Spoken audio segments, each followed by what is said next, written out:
우리 하나님 말씀 고린도전서 13장, 오늘은 8절부터 13절 끝절까지 말씀입니다. 고린도전서 13장 8절부터 13절까지 말씀, 제가 한 절, 그리고 여러분들이 한 절 같이 우리 교독하며 낭독합니다.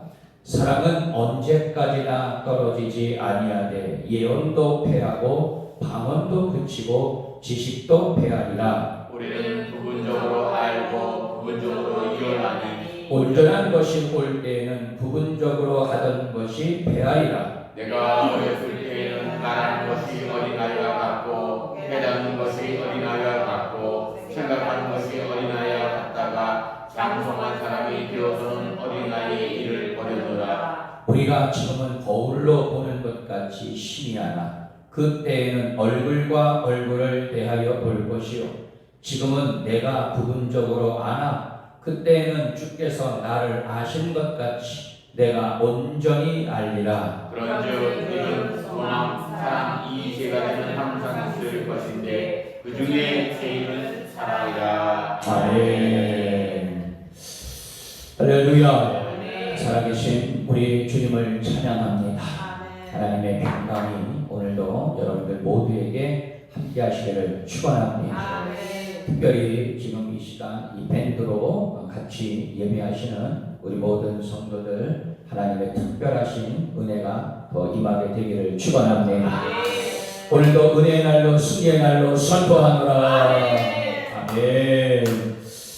자, 따라합니다. 사랑의 영원성. 사랑의 영원성. 예, 오늘 말씀의 제목입니다. 목사인 동시에 변호사로서 활동하고 계신 주명수 목사님이 쓰신 할렐루야 변호사라는 책에 이런 예화를 소개하고 있습니다. 이분께서 청소년 담당 검사를 맡아 재직할 때에 그 청소년들을 선도했던 그런 위원들이 있었다고 해요. 그 선도위원들을 자주 만나게 되었는데 그 중에 여자 스님이 한 분 있었다고 합니다. 그런데 이 스님은 정말 사랑이 많았다고 그래요. 하지만 목사님은 그 스님을 만날 때마다 마음이 참 불편했다고 합니다. 스님과 악수를 할 때라고 하면 마치 마귀가 귀신이 자신의 손에 달라붙는 것만 같았다고 그렇게 이야기하고 있어요. 그런데 더 싫었던 것은 예수 믿는다면서도 자신은 그 스님만큼 사랑이 없다고 생각하니 마음이 더 뒤틀렸던 것이었습니다. 하나님, 기독교는 사랑의 종교고 저는 예수님을 전하는 목사인데 왜 불교 신자인 저분보다 나는 사랑이 없는 것입니까? 그래서 다짐을 하고 목사님은 더 내가 사랑스러운 목사가 되기 위해서 피나는 노력을 했다고 그래요. 스님만 오면 그 불편한 마음을 억지로 질질 끌어서 일부러라도 먼저 다가가서 그분하고 인사하고 손도 잡았다고 합니다. 행동하며 마음도 따라오는 법. 그러던 어느 날 시간이 지나서 이 목사님은 그 스님과 아주 친해지게 되었다는 거예요. 그런데 얼마 후에 이 스님이 약간의 중풍이 걸려서 병원에 입원을 하게 됩니다. 목사님은 일이 손에 잡히지 않아 자리를 박차고 그 스님이 입원하고 있는 병원으로 달려가게 돼요. 그 스님을 만나서 목사님은 이렇게 이야기합니다. 스님, 제가 스님을 위해 함께 뜨겁게 기도해도 되겠습니까?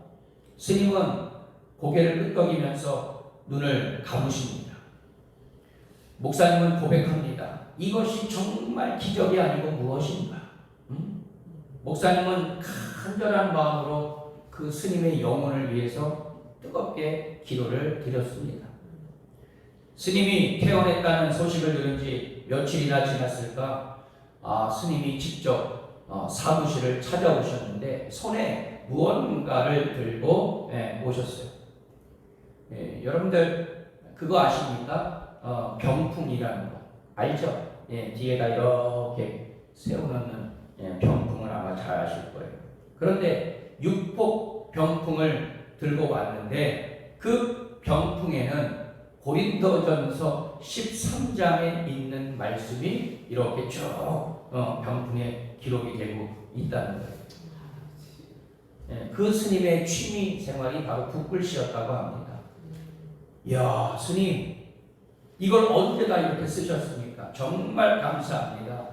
그때 그 여자 스님이 이렇게 이야기했다는 겁니다. 목사님, 그런즉 믿음, 소망, 사랑 이 세 가지는 항상 있을 것인데 그 중에 제일은 사랑입니다. 아멘. 라고 얘기했다는 거예요.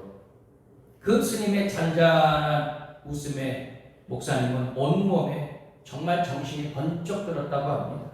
그래, 하나님은 모든 만물을 창조하신 분이지. 하나님은 모든 인류의 하나님이시지. 하나님은 기다리시는 분이지. 나를 섬기지 않는다는 이유로 다른 종교인들을 미워하시는 하나님은 아니야. 하나님의 넓이만큼 깊이만큼 나도 사람을 보고 세상을 봐야지 라는 그 깨달음과 동시에 하나님의 진정한 사랑에 대해서 몸소 체험하게 되었다는 그 내용을 자신의 예화를 그 책에 기록을 하고 있습니다. 자신의 신앙이 한 단계 더 도약하는 순간이었다고 그렇게 고백을 하고 있습니다. 그렇습니다, 여러분. 사랑은 영원합니다. 아멘. 왜냐고요? 사랑은 하나님에서 하나님으로부터 왔기 때문입니다. 아멘. 하나님은 영원하시고 변하지 않으시며 영원히 동일하십니다. 아멘. 그러므로 영혼은 존재의 기원이자 목적이기도 해요. 피조물은 불변하는 하나님에게서 보며 또 영혼을 갈망하게 그렇게 되는 것입니다. 따라서 그 사랑은 유한 속에서 영혼을 잇대는 가교 역할을 하게 되는 것이고 하나님의 은총을 입게 되는 통로, 그것이 바로 사랑이라는 것이죠. 바울은 사랑이 영원한 것이며 진리의 거룩한 속성임을 증명하고 있습니다. 여러분, 솔로몬은 전도서 1장 2절에서 3절까지 말씀에서 해안의 모든 것이 다 헛되다라고 말하고 있죠. 나름 그도 북이 영화 가운데 있었던 그도 이렇게 고백했던 것, 헛되고 덧없는 것을 얻으려고 그동안 자신이 시간과 노력을 바치고 마치 세상 어리석은 사람들이 많았던 것처럼 자신도 그러한 사람은 아니었는지, 그것을 고백한 것은 아닌지도. 바울은 신령한 은사나 중요한 직분을 얻으려고 하고 자기 은사를 내세우며 자랑했던 이 고린도 교인들에게 참으로 이 땅에서 영원한 것이 무엇인지 바로 보여주고 특히 하나님의 사랑에 대한 영원한 것을 추구하라고 권면하고 있습니다.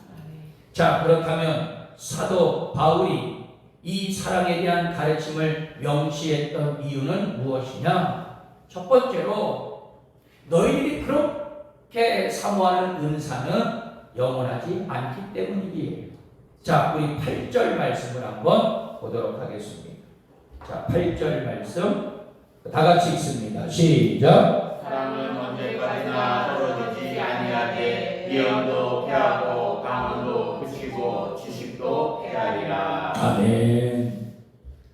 자, 우리 방금 읽은 이 8절 말씀에 사랑은 언제까지나 떨어지지 아니한다.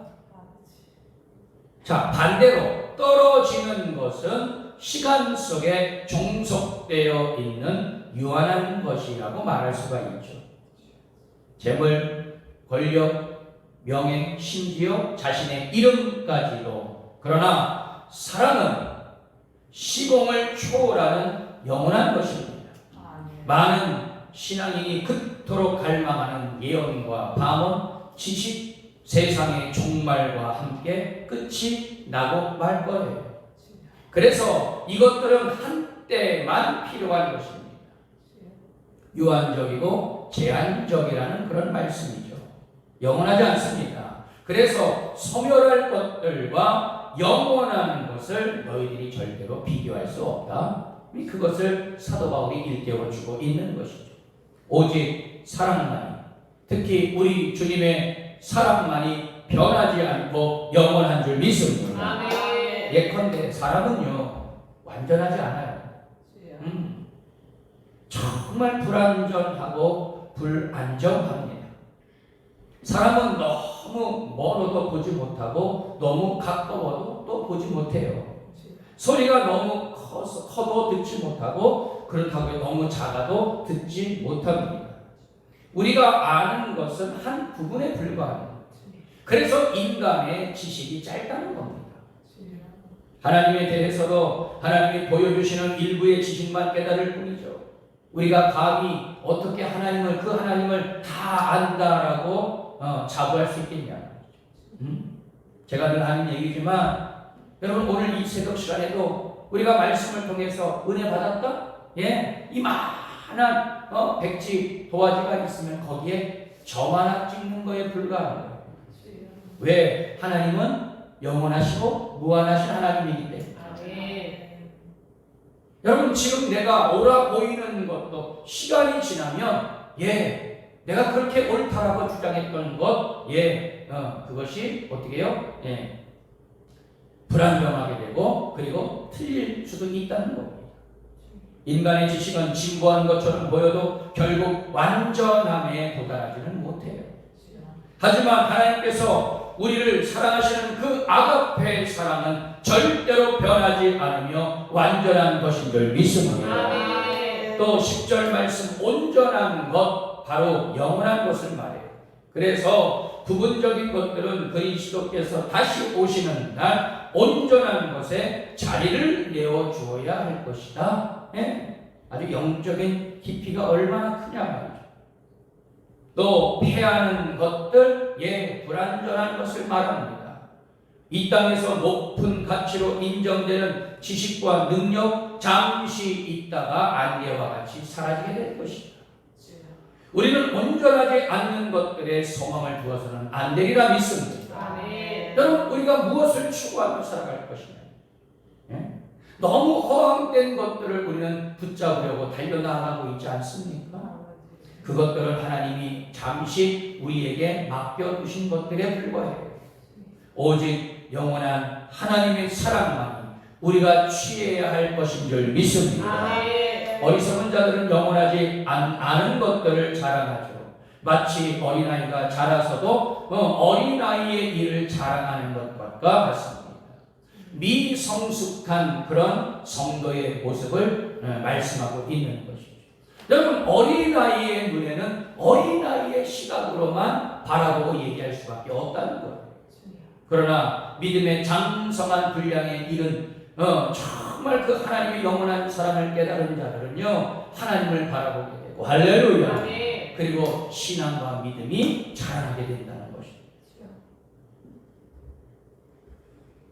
자, 여러분 우리가 알면 알수록 깨달으면 깨달을수록요 오히려 자기 자신이 너무나도 어리석었다라고 그렇게 말합니다. 여러분 많이 알고 많이 배웠으면 오히려 그것을 어떻게 해요? 나타내고 자랑해야 되는데 정말 영적으로 성숙한 자들은요 말이 필요 없는 거예요. 성숙한 사람은 절대로 어린아이로 돌아가지 않는다는 것입니다. 내가 은혜 받고 내가 능력을 받고 정말 성령의 권능을 입은 자들은요 절대로 미성숙한 신앙의 모습을 보이지 않는다는 것입니다. 장성한 사람이 되어서는 어린아이의 일을 버리는 것이 마땅하다. 사도 바울은 분명히 우리에게 일깨워주고 있어요. 어제에 이어서 계속 이야기되고 있지만 아무리 내가 탁월한 은사를 소유했다 하더라도 아무리 내가 많은 능력을 가지고 있다고 해도 사랑이 없으면 하나님의 하나님의 뜻을 완전히 꿰뚫어 볼 수도 없고 하나님 나라의 모든 지식을 너희들이 소유할 수 없을 것이다. 또한 아무 유익이 될 수 없다. 이런 은사들을 통해 우리가 얻을 수 있는 지식은 마치 어린 아이들의 지식과도 같다라고 사도 바울은 그런 어리석음에 대해서 말해주고 있어요. 여러분, 어린 아이일 때의 말과 지식과 생각이 그때 잠깐 유용하게 활용되겠지만 장성한 사람이 되면은 벌어지게 되는 것처럼 예언, 방언, 지식도 지금 보기에는 정말 대단해 보일지라도 영원한 하나님 나라에 들어가게 되면 그 모든 것들도 어떻게 해요? 다 버려지게 될 것이다. 물론 은사들이 당장 유용한 것은 사실이기에 있으면 정말 유익하죠. 하지만 그것들은 영원한 것이 아니기에 절대적인 가치를 거기에 부여해서는 너희들이 안 될 것이다 또한 일깨워주고 있습니다. 여러분, 내가 아무리 큰 능력과 은사를 가지고 있다고 해도 그것이 하나님 나라에서까지 유효한 것은 아니기에 우리는 영원히 가치 있는 것을 더 추구하고 그것을 따르고 그것이 내 안에서 회복되어질 수 있도록 우리는 날마다 말씀과 기도로 거룩한 삶을 살아가야 되리라 믿습니다. 그러므로 우리는 일시적이고 부분적인 은사를 절대적인 것으로 여겨서는 안 될 것입니다. 또 그것을 자랑하거나 또 반대로 열등감에 빠져서 낙심할 이유가 없는 거예요. 성도는 하나님의 사랑만이 영원히 남을 그날을 사모하며 각자에게 주어진 은사와 직분을 겸손히 사용하되 항상 사랑으로 대할 수 있게 되기를 주님의 이름으로 축원합니다. 자, 그래서 은사는 영원하지 않다라는 것을 말씀해주고 있어요. 자, 두 번째는 바로 무엇입니까? 은사는 명확하지 않기 때문임을 나타내고 있어요. 자, 우리 12절, 13절 말씀 다 같이 읽습니다. 자, 12절, 13절 읽습니다. 시작. 우리가 지금은 거울로 보는 것 같이 희미하나 그때는 얼굴과 얼굴을 대하여 볼 것이요 지금은 내가 부분적으로 아나 그때는 주께서 나를 아신 것 같이 내가 온전히 알리라. 그런즉 믿음, 소망, 사랑 이 세 가지는 항상 있을 것인데 그 중에 제일은 사랑이라. 아멘. 방언, 예언, 지식의 은사를 가진 사람들이 예배 때 선포하는 말씀과 진리 마치 거울을 보는 것 같이 희미한 것이라 말씀합니다. 이는 당시 고린도의 주요 생산품이었던 이 청동 거울을 떠올리게 하는데 아무리 뛰어난 기술자가 만든다고 해도 지금의 유리 거울처럼 선명하지 않을 뿐 아니라 얼굴상이 왜곡되는 부분도 있었다라고 사도 바울은 말하고 있어요.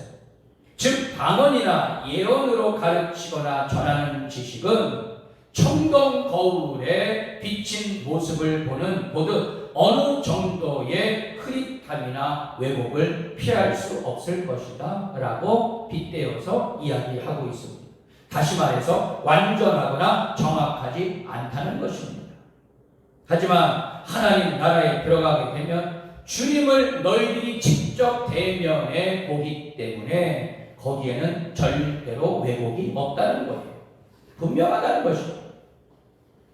또한 하나님의 진리와 뜻도 너희들이 분명히 알 수 있기 때문에 방언이나 예언의 은사가 필요 없게 되리라 그렇게 이야기합니다. 결국 영원한 것은 예언, 방언, 지식 등의 은사가 아니라 믿음과 소망과 사랑이니라. 할렐루야. 자, 사도 바울은 이렇게 선포합니다. 그런즉 믿음, 소망, 사랑 이 세 가지는 너희들에게 항상 있을 것인데 그 중에 제일은 사랑이라. 할렐루야.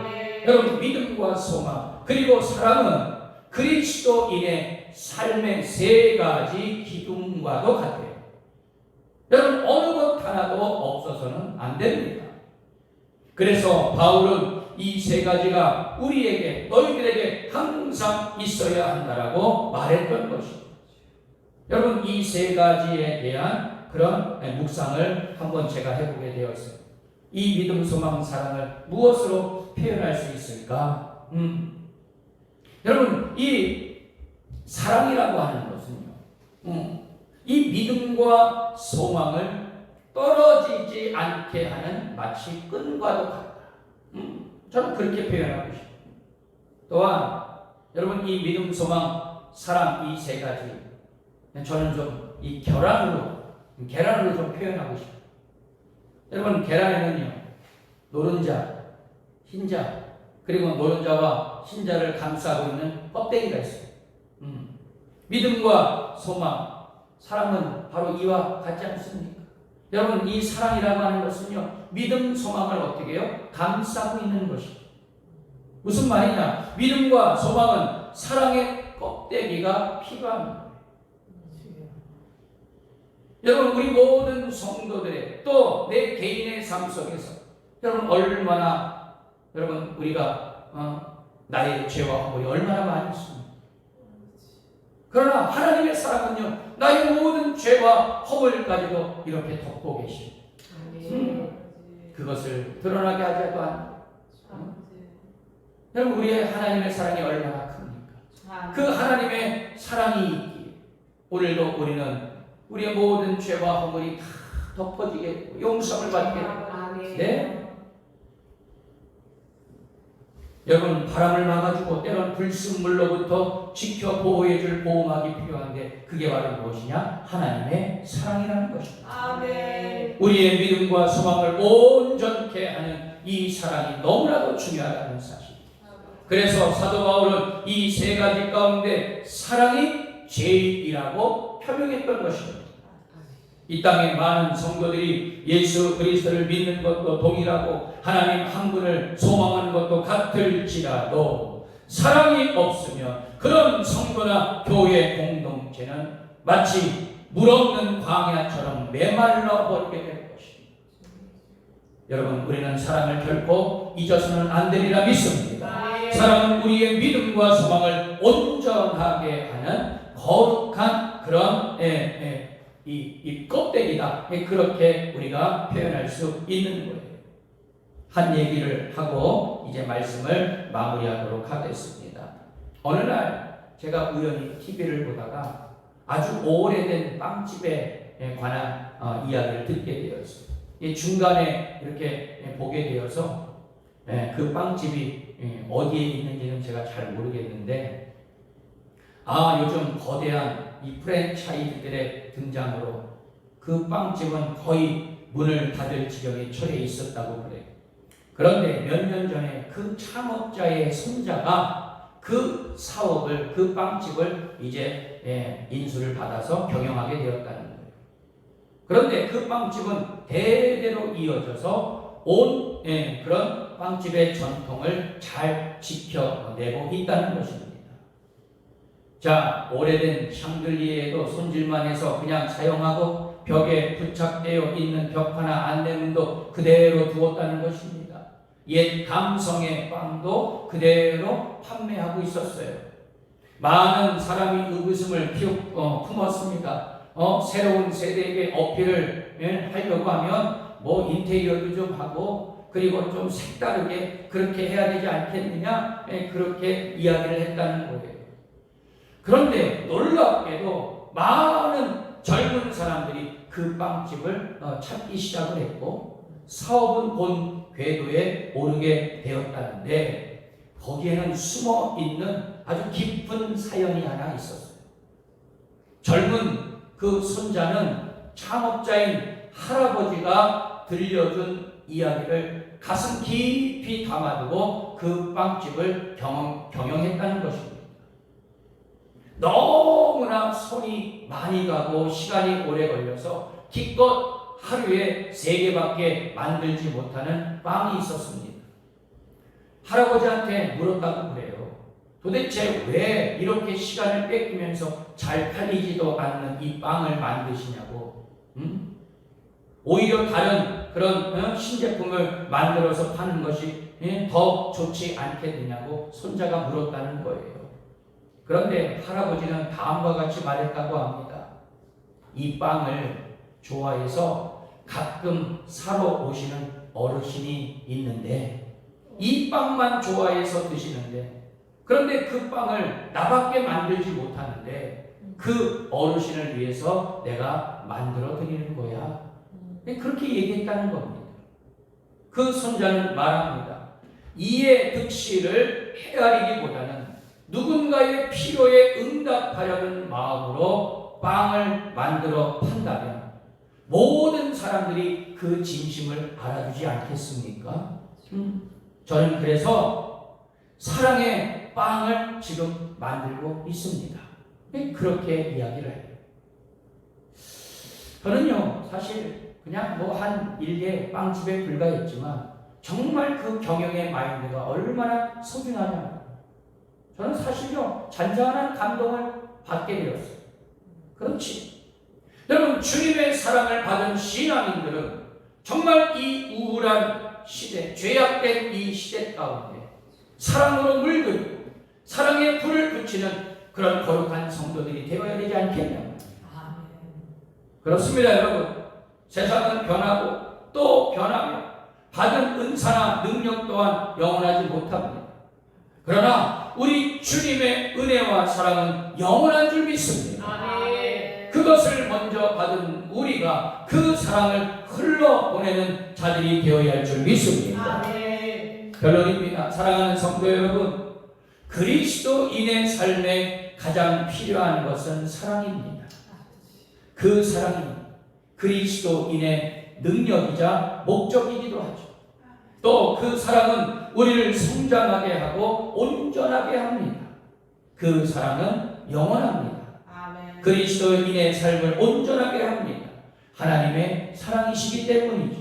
또한 그 사랑은 더 나아가 우리의 믿음과 소망을 온전케 하여서 혹시라도 다투고 분열하는 성도들을 하나 되게 하고 교회를 하나 되게 하는 줄 믿습니다. 영원한 그 하나님의 사랑, 변하지 않는 그 하나님의 사랑, 그 사랑의 가치와 소중함을 알고 날마다 그 사랑을 전하고 실천하는 우리 선교 대명교회 모든 성도들이 되시기를 주님의 이름으로 축원합니다. 기도합니다.